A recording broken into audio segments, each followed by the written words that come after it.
All right, our final reader is Sarah Rose Etter. Woo! Sarah Rose Etter is the author of Tongue Party, which was selected by Deb Olin Unferth as the winner of the Caketrain Press Award, and The Book of X, which is her first novel. Her work has appeared or is forthcoming in Electric Literature, Guernica, Vice, The Black Warrior Review, The Collagist, and more. Please welcome Sarah Rose Etter.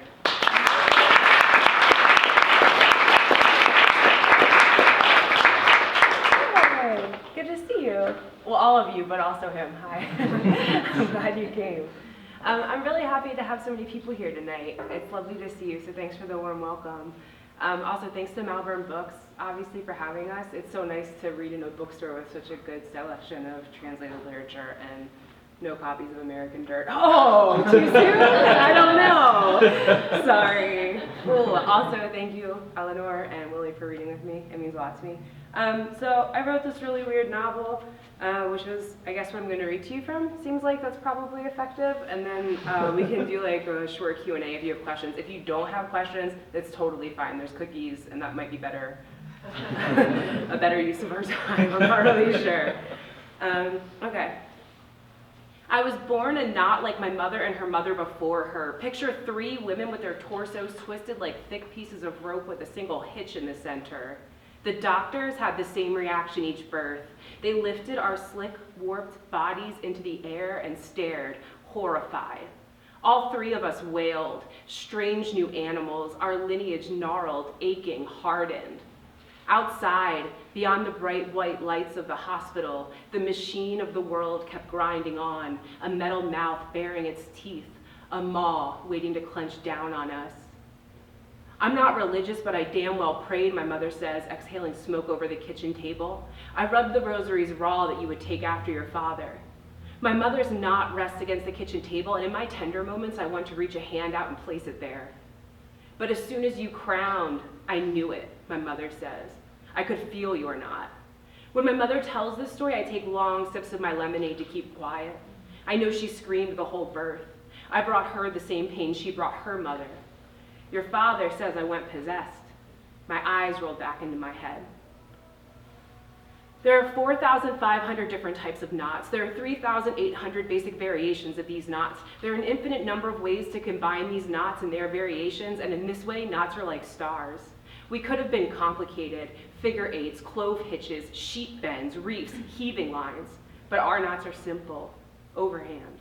Our abdomens twist in and out just once, our bodies wrapping back into themselves, creating dark caverns, women coiled as snakes. In old black and white photographs, my young mother poses next to my grandmother. Both conceal their knots beneath billowing blouses, standing stiffly on a gray lawn, their gray lips strained into gray smiles over gray teeth.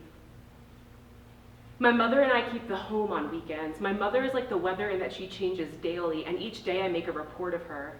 Today my mother is focused and sharp, training me to clean. Everything must be white, pristine, diamond. Specks of dirt taunt a mother. A bucket of lemons rests at my feet. To keep a home, one must have hands and skin of citrus. Now do it how I do it, my mother says. You're old enough for a knife now. And I have seen it, her back hunched over the sink, the brown of her hair glinting in the sunlight, the fat of her upper arms warbling, the sawing, then the halves between her fingers, yellow moons in her palms, rubbing the lemons over the white walls. I hunch over the silver gut of the sink.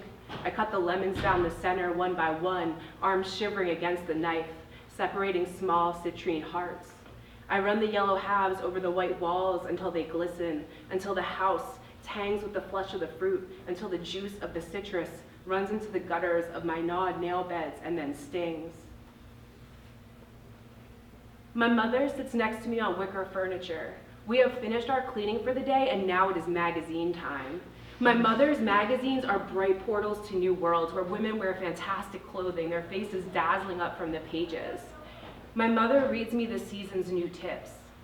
This season, women need whiter teeth. I look at her teeth, they're yellowing from years of smoke. Another trend is plastic fingernails. Now would you look at these? A pair of young hands holds a glass of soda with a straw. The hands have the long, bright red nails, shining, luscious, more perfect than anything I've ever seen.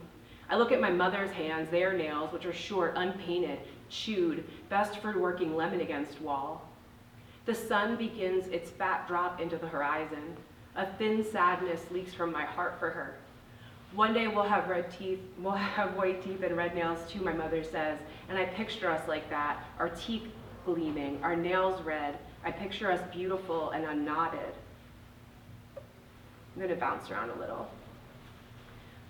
Weekdays I go to school. I walk a mile. The school is green with a pitched roof.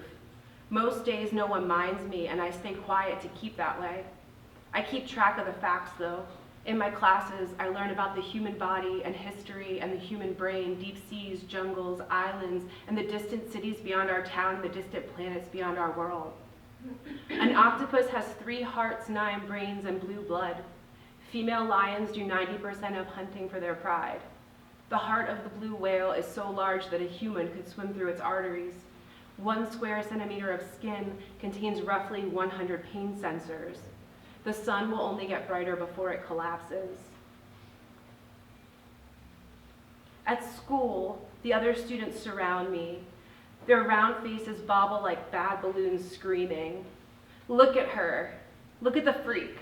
Their bodies are lanky, pimpled, letting off new odors. Their voices echo off the metal lockers. Their eyes are all on me, blue, brown, green, gray, each eye making my flesh shiver, everyone an enemy.